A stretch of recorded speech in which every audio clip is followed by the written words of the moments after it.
Hello friend, welcome to my YouTube channel KBS study. आज मैं आप सबके सामने लेकर आया हूँ ब्रिटिश काल में जो समितियाँ बनी हुई थी उनके बारे में डिस्कस करूँगा। अगर आप किसी भी कंपटीशन की तैयारी करें तो इस वीडियो को ज़रूर देखकर जाइएगा, क्योंकि ये वीडियो पूरा इंपॉर्टेंट रहने वाला है। अगर देखा जाए यहाँ से हर कंपटीशन में बार बार रिपीटेड किए गए क्वेश्चन है। अगर आप पीसीएस की तैयारी कर रहे हैं तो आपके लिए पूरा रिवीजन है। पिछली बार समितियाँ से क्वेश्चन बहुत पुट किया गया था मैच द फॉलोइंग में। तो टाइम ना वेस्ट करते हुए हम सीधे टॉपिक पर आते हैं। सबसे पहले बात कर लेंगे इनाम आयोग की। तो 1852 ईस्वी में ये बना हुआ था। इसके अध्यक्ष थे, इन्हीं के नाम पर यह समिति का नाम रख दिया गया था। वायसराय की बात कर लेंगे तो उस समय डलहौजी थे। इस समिति का उद्देश्य था भूमियों की संपत्ति या उपाधियों की जांच हेतु के लिए समिति बनाई गई थी। तो याद रखना, इनाम समिति आई थी 1852 ईस्वी में। इसके अध्यक्ष इनाम थे।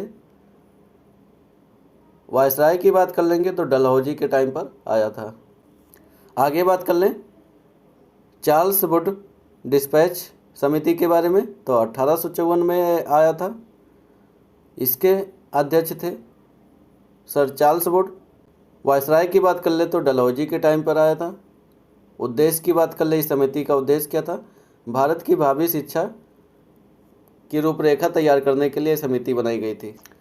स्ट्रेची आयोग के बारे में बात कर लेते हैं, या स्ट्रेची समिति के बारे में बात कर ले तो 1878 ईस्वी में आया था ये। इसके अध्यक्ष थे रिचर्ड स्ट्रेची। वायसराय की बात कर ले तो लॉर्ड लिटन थे उस समय। इसका उद्देश्य क्या था इस समिति का? तो अकाल पीड़ितों की सहायता हेतु लिए ये समिति बनाई गई थी, स्ट्रेची आयोग। आगे अगर बात कर लें हंटर आयोग या हंटर समिति के बारे में, तो 1882 ईस्वी में आया था। इसके अध्यक्ष विलियम हंटर थे।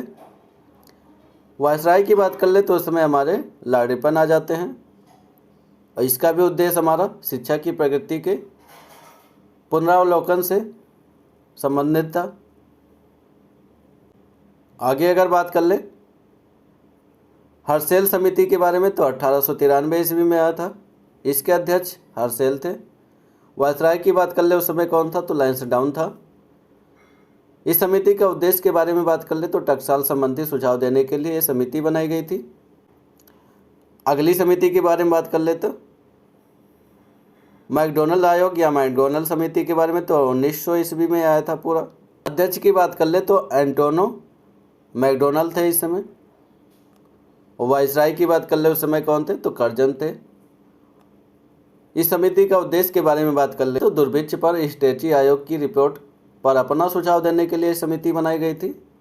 अगली समिति के बारे में बात कर ले तो मानक्रिक आयोग या मानक्रिक समिति के बारे में, तो 1901 ईस्वी में आया था।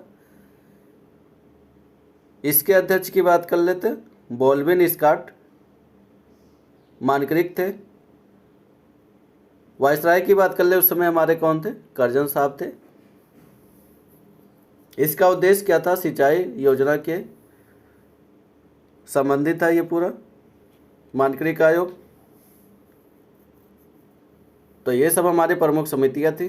इनको जरूर तैयार कर लेना पेपर में जाने से पहले। तो आप सबको ये वीडियो अच्छा लगा हो, लाइक करें, शेयर करें, सब्सक्राइब करें। आप सब ऐसे हमसे जुड़े रहें। थैंक यू, धन्यवाद।